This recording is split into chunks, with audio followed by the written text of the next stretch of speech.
Saudamos a todos que estão nesta casa, mas também aqueles que nos assistem pelas redes sociais. Que todos tenham muita paz. Nós vamos falar um pouquinho hoje do assunto suavizando as provas. Mas para iniciar, eu fui buscar um exemplo num dos filmes espíritas, onde há um diálogo entre um materialista e o nosso querido amado Bezerra de Menezes. O materialista desafia Bezerra para um debate, dizendo que ele havia feito uma lista de tudo que ia contra a doutrina espírita. Que era uma impostora, que as pessoas estavam sendo ludibriadas, e que ele, então, tinha essa lista, toda a confirmação contra a doutrina espírita. Bezerra, na sua bondade, diz ao materialista que ele concordava com o desafio, sim, mas que ele também trouxesse, junto a essa lista, um infortunado que o materialismo soergueu, um malfeitor que devolveu a dignidade a esse malfeitor, um infeliz que o materialismo devolveu o riso e a alegria de viver. Alguém que perdeu seus entes queridos e que o materialismo devolveu a esperança. Homens e mulheres perdidos, que o materialismo tenha devolvido o equilíbrio, a serenidade e a paz. Alguém sem rumo, que o materialismo tenha arrancado do desespero. Viúvas e órfãos, que o materialismo tenha devolvido a esperança para não desfalecerem. Cegos, mudos, paralíticos de nascença, que o materialismo tenha ensinado a serenidade, a resignação, a justiça. E mais algumas outras situações enumeradas por Bezerra. E a última é mais ou menos assim. Há um que tem as ideias suicidas, que o materialismo tenha demovido essa ideia, para que ele não cometesse um ato que é o que mais afronta o nosso Criador. O materialista baixa a cabeça e desiste do desafio. Então nós entendemos que todos nós estamos num mundo cheio de provas. Uns possuem provas muito mais ferrenhas do que a nossa, outros mais amenas. Por que isso? Porque nós estamos em graus evolutivos diferentes. Alguns já avançaram, outros ainda estão refazendo algo muito doloroso lá no passado. E se o débito foi adquirido aqui, é aqui que nós precisamos ressarcir esse débito. Então, a nossa condição é que a dor vai nos acompanhar sempre. Então, todos nós sofremos, mas todos nós também podemos pôr em prática o auxílio mútuo uns aos outros. Porque o próprio Cristo disse que nós deveríamos fazer aos outros tudo aquilo que a gente gostaria que os outros nos fizessem. Não é verdade? O que é que nós estamos fazendo para o nosso próximo? É tudo aquilo que a gente gostaria de receber? Então, nós precisamos prestar um pouquinho mais atenção nos ensinamentos de Jesus. E veja, nenhum de nós foi colocado nesse planeta sem o amparo divino. Nós estamos tão amparados pela justiça divina que Deus, na sua infinita bondade, ele nos dá um exemplo, um modelo e guia para que a gente siga, que é o Cristo. Todos nós já sabemos disso. E o Cristo vem nos ensinar. Não só ensinou, mas ele viveu as nossas dores. Ele conviveu com os mais desesperados. Ele auxiliou aqueles que eram excluídos, aqueles que viviam numa dificuldade muito maior. Então, ele nunca se afastou da pobreza, tanto material quanto espiritual. Sempre esteve perto. E um dos ensinamentos de Jesus são as bem-aventuranças. Então, tem uma delas que está diretamente ligada ao nosso assunto dessa tarde, que diz assim: bem-aventurados os aflitos, porque serão consolados. O que Jesus quis dizer com isso? Ele aponta a compensação que há de ter os que sofrem e a resignação que leva o padecente a bendizer do sofrimento, que é um prelúdio de cura. E que muitas vezes nós não queremos a dor, porque a dor nos deixa tristes. Mas veja, quando a dor bate à nossa porta, ela vem nos dizer que nós estamos a caminho da cura. Porque enquanto a dor não nos visita, como é que nós vivemos? Numa boa, né? A dor não está aí para incomodar. Mas quando a dor chega, é um momento de reflexão, é um momento de introspecção. Então, se nós prestarmos bem atenção, ela é a mensageira da nossa cura. Ou então nós podemos interpretar assim, esse ensinamento do Cristo: saber sofrer nos poupa séculos de sofrimento. Vejam bem, saber sofrer. Porque tem pessoas que sofrem, mas não sofrem de forma resignada, aceitando como uma precursora da nossa cura. Não é verdade. Existem pessoas que passam a vida inteira na queixa, no coitadinho de mim. Então não adianta, esse sofrimento não vai dar a ele o prelúdio de cura, porque ele não está aproveitando aquele momento. Então nós podemos suavizar as nossas provas, sim, se nós colocarmos em prática os ensinamentos e o porquê da nossa dor. Muitas vezes acusamos a Deus. Deus está me castigando. Será? Ou será que a justiça de Deus, no seu amor e na sua misericórdia, nos dá uma nova oportunidade para que a gente volte e refaça aquilo que a gente não conseguiu fazer no primeiro momento? Na nossa vida do dia a dia, a gente acerta tudo? Quantos erros a gente faz por dia? Na nossa trajetória espiritual também. Então, os erros que nós fazemos aqui na vida material, nós precisamos corrigir, de uma forma ou de outra. É raro aquele erro que passa impune à lei humana. Mas quando ele passa impune à lei humana, ele não passa impune à lei divina. A lei divina ela é para todos. Há pessoas que nessa vida física não vão sofrer o peso da lei. Mas, como nós estamos sempre sendo observados por uma gama de olhos invisíveis, é bem provável que o delito cometido e que aparentemente está na surdina, ele virá à tona. E ali, então, trará para nós a lei de causa e efeito, que é para todos. Nenhum de nós escapa à lei do retorno.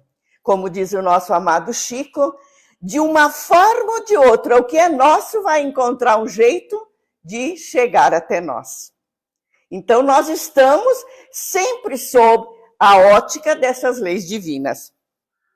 Então, quando nós temos a certeza de um futuro próximo, isto é, que há uma outra vida além dessa, que é mais ditoso esse nosso mundo, esse futuro, ele vai nos sustentar e animar a nossa vida. Longe de nos desesperar, nós vamos agradecer os céus, as dores que nos fazem avançar. Quantas pessoas conhecidas que passaram por situações difíceis, hoje nos dizem: ai, bendita seja aquela dor que me visitou, porque hoje eu entendo por que ela chegou na minha casa. Hoje nós temos um exemplo que está acontecendo aqui no nosso Rio Grande do Sul. Já imaginamos nós que estamos aqui, salvos de muitas situações difíceis do momento, como essa de Mussum, Bento e outros lugares, onde as pessoas estão totalmente fora de seus lares, não tem mais nada. Imaginemos o íntimo daquelas pessoas, o que elas estão sentindo hoje. Mas temos a certeza que a solidariedade, o amor ao próximo, vai despertando em nós esse desejo de suavizar essas dores. Olha como Deus é maravilhoso. O que a pandemia não fez com nós, a natureza está nos ajudando a desenvolver em nós a compaixão, o amor, a solidariedade. E nós vamos ter, de uma forma ou de outra, se não abrirmos os braços, temos que abrir a nossa mente com preces e o pedido ao Pai que ajude esses nossos irmãos a superarem esse momento difícil. Então, nós vamos lembrar do que Jesus disse: se tiverdes fé do tamanho de um grão de mostarda, transportareis montanhas. Olha que coisa! Qual é o tamanho de um grãozinho de mostarda? Quase imperceptível. Mas ele diz que se nós tivermos a fé do tamanho desse grãozinho, a gente transporta o quê? As montanhas das nossas vicissitudes. E aí nós podemos entender um pouco mais o que seja para nós a aceitação, a resignação, a obediência às leis de Deus.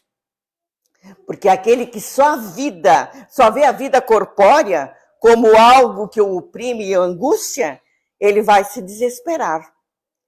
E não consegue manter o equilíbrio físico e mental. Se nós, passando por situações difíceis, perdemos o controle de nós mesmos, nós não iremos conseguir nos equilibrar diante da vida. Então, nesse sentido, nós temos que ver que quando a dor nos oprime, nós temos que cultivar um sentimento dentro de nós muito inferior. Nós não conseguimos deixar de ter o sentimento de culpa, de miséria, de angústia. Não é verdade? Então, se nós nos libertarmos das nossas inferioridades, nós vamos poder dar volta a tudo isso e nos sentirmos um pouquinho mais amados, não só por Deus, mas pela vida, pelo contexto em que nós estamos. Então, porque num estado de desespero, tanto emocional, como uma tensão extrema, uma ansiedade, medos e outras coisas, nós não vamos conseguir equilíbrio. Nós começamos a ter taquicardia, garganta presa, falta de ar, tremores, dores físicas e emocionais. Então, isso nos faz sentir ainda mais oprimidos. E a gente acaba surtando. Existem pessoas que nesse estágio elas surtam. E muitas descrevem a dor implacável que sentem emocionalmente. Porque não é uma dor física somente, uma emoção física. Ela já vem do nosso espírito. E ela somatiza no nosso corpo físico. É um período de extrema tensão e os cuidados precisam ser redobrados. A família que tem pessoas nessas condições de sofrimento precisam se unir, precisam buscar ajuda, tanto médica, como que nós temos médicos em todas as áreas, mas também no lado espiritual, porque há uma somatória do mundo físico e do mundo espiritual. E o que mais agrava as dores do nosso íntimo são justamente as ideias materialistas que muitos de nós ainda traz. Muitas pessoas, por causa dessas ideias, deixam de acreditar na imortalidade da alma. Lembram o diálogo lá que a gente colocou no início? Desacreditar de que nós fomos criados ao nada, que é coisa impossível, porque se Deus criou um mundo como a Terra, que é um mundo de provas e expiações, mas que nele existem belezas, existem situações extremamente maravilhosas, por que será que ele criou esse mundo? Para simplesmente nos colocar aqui para brincar conosco? Ou ele nos colocou aqui para que a gente desenvolvesse capacidades que nos desse o salvo-conduto de filhos de Deus? Será que Deus colocaria a sua principal obra, que somos nós, à mercê de qualquer situação, sem ajuda, sem dar o devido encaminhamento para essa obra? Nós temos que pensar um pouco mais sobre isso. Deus não faz nada que não tenha um proveito. E nós somos criaturas criadas por esse Deus. Ele nos ama, ele nos cerca de condições para que a gente supere as nossas dificuldades. Porque se não fosse assim, nós nasceríamos do nada. Não teria pai e mãe, não teria famílias estruturadas. Então nós precisamos pensar mais a respeito de nós como espíritos eternos. Aquelas ideias que nos afastam de Deus, elas precisam ser observadas em termos assim, o que elas me trarão de consolo? O que é que essas ideias me mostrarão com relação à minha vida futura? Tem algum fundamento? Então, a falta de fé na imortalidade da alma nos faz pensar assim, por que é que eu vou sofrer se eu posso acabar agora com a minha vida? Nós estamos no mês de setembro e nós estamos nesse mês na preservação da vida através de demover as ideias do suicídio. Então a pessoa que pensa no nada, ela pensa, ao invés de sofrer, o nada não existe, vai lá e comete esse ato, que é uma afronta a Deus. O maior de todos os crimes que o ser humano pode fazer contra ele é acabar com a própria vida. Então nós temos que pensar um pouco mais no que significa a nossa vida e o nosso momento atual aqui no planeta Terra. Deus, que é nosso Pai, ele nos quer de volta. É como se nós estivéssemos aqui numa viagem de educação, de autoeducação, mas nós não somos daqui. A nossa verdadeira pátria é a pátria espiritual. Nós já colocamos aqui que nós passamos 1/4 da nossa existência como seres encarnados. E os outros 3/4 no mundo espiritual, na erraticidade. Então, veja, a nossa casa não é aqui. Nós estamos aqui num momento da nossa etapa para pôr em prática aquilo que nós aprendemos no mundo espiritual. Nós saímos de lá com a teoria, aqui a prática.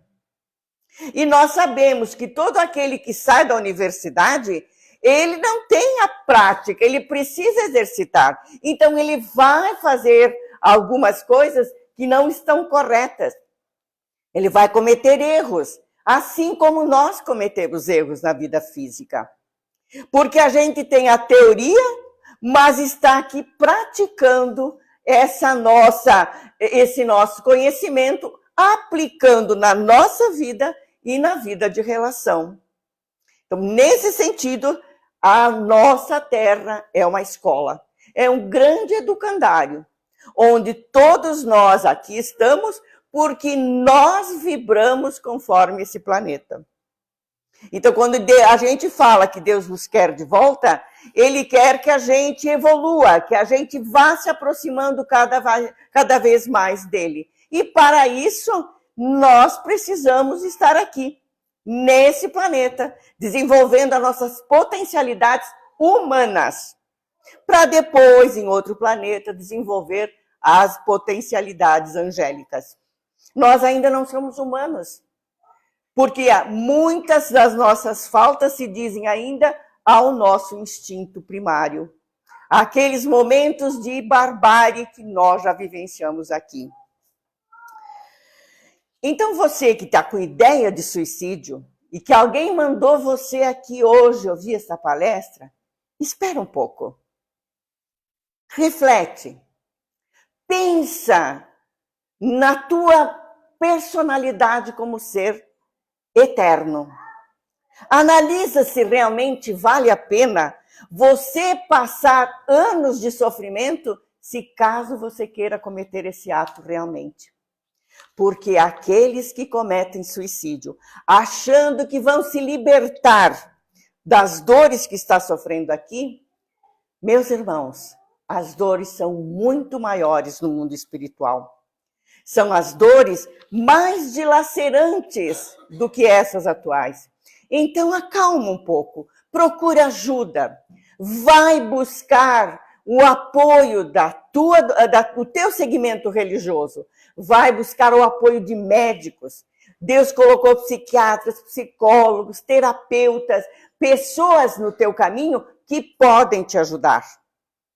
E se você não tem condições, venha à casa espírita, venha conversar no atendimento fraterno, venha conversar com os nossos atendentes, venha estudar a doutrina espírita, que ela abre os nossos olhos e os nossos ouvidos. E eu tenho a certeza que ela passa a ser o teu divisor de águas da tua existência, porque ela tem respostas, ela te incentiva a continuar a viver, ela te dá condições para você manter o seu equilíbrio, ela te torna possível aquilo que você acha ser impossível. Então veja se vale a pena você realmente optar por uma fuga espetacular ou se vale a pena você ficar aqui e continuar. Quando algum suicida se comunica nas mesas mediúnicas, eles nos falam das dores e dos sofrimentos que encontram no mundo espiritual. Ao contrário do que eles pensavam, que chegariam no mundo espiritual e encontrariam aqueles que os precederam, ao contrário do que eles achavam que iam encontrar Jesus, encontraram a dor, o sofrimento, os charcos, os lugares mais trevosos, aonde não havia ninguém para lhe dar as mãos, onde não havia ninguém para socorrê-los. Então nós precisamos ter essa consciência, meus irmãos. A vida continua além do nosso corpo físico. Então, a partir do momento que nós assumimos uma outra postura diante da vida, nós vamos mudar a nossa maneira de ver. Não vamos mais ver a morte nem o sofrimento como algo desesperador. Porque veja bem, todos nós um dia vamos morrer, não é verdade? Essa veste que o nosso espírito está usando, ela é perecível. Então, cedo ou tarde, aqueles amores que nos precederam e que a gente hoje chora por eles, estão lá trabalhando por nós. Porque, independente daquilo que as pessoas de alguns segmentos religiosos acham, a gente não vira anjo, a gente não cria asinha depois que morre. Pelo contrário, nós encontramos um mundo espiritual ativo, cheio de trabalho, estudo, aprimoramento. Nós precisamos conquistar a nossa liberdade no mundo espiritual. Então, se nós chegarmos lá, já com as mangas regaçadas, mesmo que seja nas zonas umbralinas, nós temos que entender que já estamos a caminho da nossa própria regeneração. Porque tem gente que diz assim, Lorena, eu não quero passar pelas zonas umbralinas. Só que nós vamos passar pelas zonas umbralinas porque nós não temos ainda condições de não passar por elas. Alguma coisa errada a gente sempre fez. Então, dependendo desse erro, ficamos um dia, um mês, um ano ou milhares de anos, né? Então, depende da nossa atitude, mas nós vamos passar por lá. E eu ouvi uma palestra uma vez do Nazareno Feitosa que ele diz assim, se eu chegar no mundo espiritual, eu já disse para minha mãe, me coloca ou na lapela ou na testa a palavra trabalhador. Porque lá tem trabalho, muito trabalho. Assim como nós vamos ser ajudados pelos que chegaram antes, nós podemos também ajudar aqueles que chegarão depois de nós. Há trabalho no mundo espiritual, há muito trabalho. Ninguém vai ficar sentado numa nuvenzinha, não. Nós precisamos ter essa consciência. O amar-vos uns aos outros inclusive depois da nossa morte do corpo físico. Então, enquanto estamos aqui, vamos nos preparar com paciência, com resignação, afastando naturalmente aquelas ideias negativas. Como é bom quando a gente entra aqui na casa espírita, porque aqui é o meu chão. E acredito que é o chão de todos os trabalhadores e de vocês também que vêm aqui.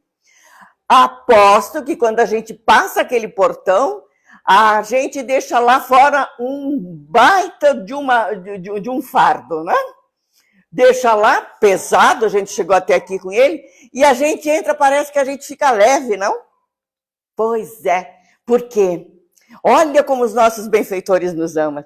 A semana inteira essas criaturas trabalharam, sofreram, fizeram um monte de coisa. Vamos aliviar o fardo, vamos suavizar esses problemas. Então, enquanto nós estamos aqui, aproveitar bastante essa estada aqui. E eles vão aliviando, vão suavizando o nosso fardo. É lógico que a gente vai passar aí fora e vai talvez pegar novamente, se a gente não manter a vibração. Mas quando a gente passar ali fora, a gente diz para o nosso fardo, pode esperar, cedo ou tarde você vai acabar ficando por ali.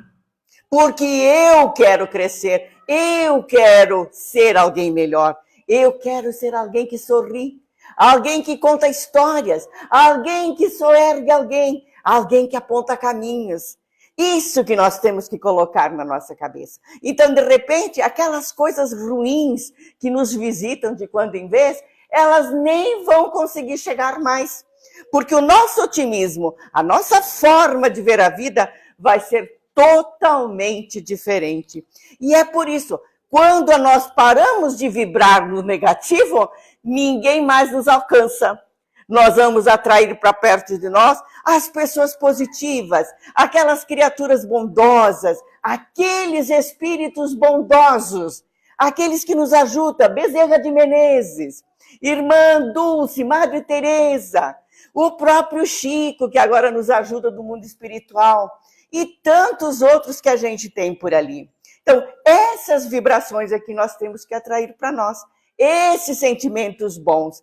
E quanto mais a gente melhora, mais o ambiente onde a gente vive também melhora. As pessoas que se aproximarem de nós são pessoas mais agradáveis, são pessoas mais coniventes com as nossas ideias. Porque nós percebemos muito bem que quando a gente não fecha com determinada situação, elas se afastam. E aí vem para perto de nós o que é leve, o que é bom, o que nos faz bem, o que nos dá saúde e o que nos proporciona um bom entrosamento. Então, quando nós queremos suavizar as nossas dores, vamos chamar essas vibrações. Mas tem uma vibração que eu quero deixar bem clara aqui. A vibração do Cristo.